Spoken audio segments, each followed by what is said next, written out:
नमस्कार, मैं हूँ आफरीन और आप देख रहे हैं द इंडियन टाइम। देखिए, आज यहाँ पे पटना के एलन लोग यहाँ से पढ़ने के लिए वो कोटा जाना पड़ता था, लेकिन हम जानते हैं कि यहाँ पे पटना में भी एलन का ब्रांच आ चुका है। जिन स्टूडेंट को परेशानियाँ होती थी कोटा जाने में, वो जा नहीं पाते थे लेकिन वो पढ़ना चाहते थे, तो वो बेसिकली यहाँ पे एडमिशन उन्होंने लिया है, तैयारियाँ की हैं। हालाँकि यहाँ से बहुत सारे स्टूडेंट जो है उन्होंने टॉप भी किया है। तो आज यहाँ पर इनका ओरिएंटेशन प्रोग्राम है और इनसे हम जानेंगे कि क्या कुछ इस प्रोग्राम के ज़रिए ये स्टूडेंट को कहना चाहेंगे, ये स्टूडेंट पेरेंट्स तक के क्या कुछ खबर ये पहुंचाना चाहते हैं। मैं Nitin Kukreja, CEO Allen Career Institute. आपका यहाँ पे ओरिएंटेशन प्रोग्राम है ना, तो आप यहाँ से क्या मैसेजेस देना चाहेंगे?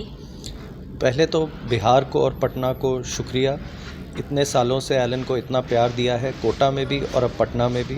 पहले साल ही पटना में 10,000 से ज़्यादा बच्चे आए, इस साल 15,000 भी आएंगे, कोटा में तो आ ही रहे हैं।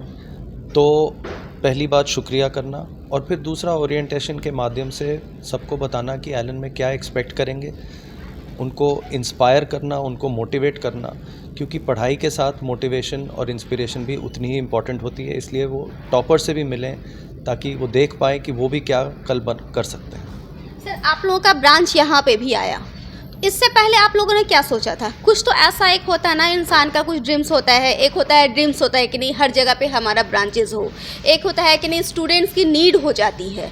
तो आप लोगों ने क्या कुछ देखते हुए यहाँ पे अपने ब्रांच को ओपन किया? तो हमारा कोटा में 37 साल से प्रेजेंस तो है ही, और बिहार से और पटना से इतने बच्चे वहाँ आते ही हैं।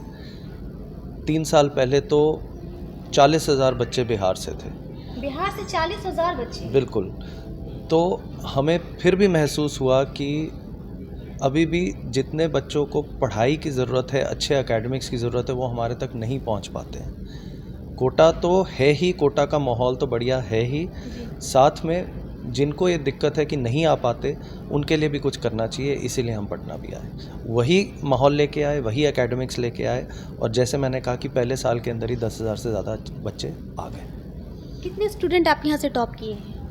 अभी पहला साल है, पिछले साल ही आए थे, तो अभी पहला एग्ज़ाम का साल आएगा, और फिर अगले साल जो हमसे इससे पहले भी पढ़ चुके हैं, तो फिर अगले साल और फिर अगले साल वो सारा रिज़ल्ट का साइकिल शुरू होएगा। सर, आपके यहाँ पे जैसे बहुत सारे स्टूडेंट बहुत सारे हैं, ओके, पढ़ने के इच्छुक भी जो है तो बहुत सारे विद्यार्थियों में है, मगर कुछ ऐसे स्टूडेंट भी हैं जो कि फाइनेंशियल कंडीशन की वजह से उनको अच्छी शिक्षा नहीं मिल पाती है, वो अच्छी जगह पे अपना एडमिशन नहीं ले पाते हैं, बहुत सारी परेशानियाँ होती हैं।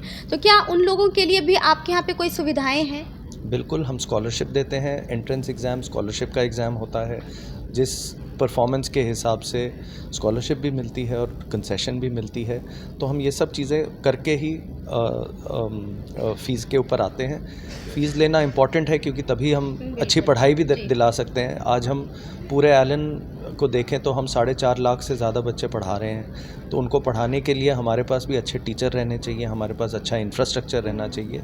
तो उस हिसाब से सारा बैलेंस करके हम फीस का यानी कि अगर सर कुछ स्टूडेंट जैसे स्कॉलरशिप आप लोग क्या परसेंटेज के अकॉर्डिंग है या फिर मार्क्स पे डिपेंड करता है कि उन्होंने कितना परसेंट लाया है, उस हिसाब से आप स्कॉलरशिप प्रोवाइड करवाते हैं? एंट्रेंस टेस्ट के हिसाब से फिर परसेंटेज स्कॉलरशिप होती है।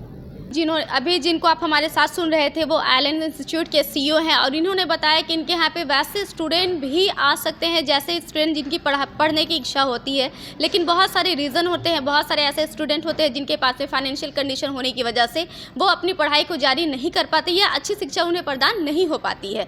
तो वो भी इस इंस्टीट्यूट में आकर के अपना स्कॉलरशिप टेस्ट दे सकते हैं, इंट्रेंस टेस्ट दे सकते हैं, और उसके बाद उनको स्कॉलरशिप के थ्रू वो अपना एडमिशन यहाँ पर करवा सकते हैं निकालते हैं। तो आप में से भी अगर कुछ ऐसे स्टूडेंट हो गए तो वो ज़रूर आएँ, और ऐसे खबर को देखने के बाद आपकी प्रतिक्रिया क्या है आप हमें कमेंट बॉक्स में ज़रूर बताइए। तब तक के लिए आप देखते रहें द इंडियन टाइम्स।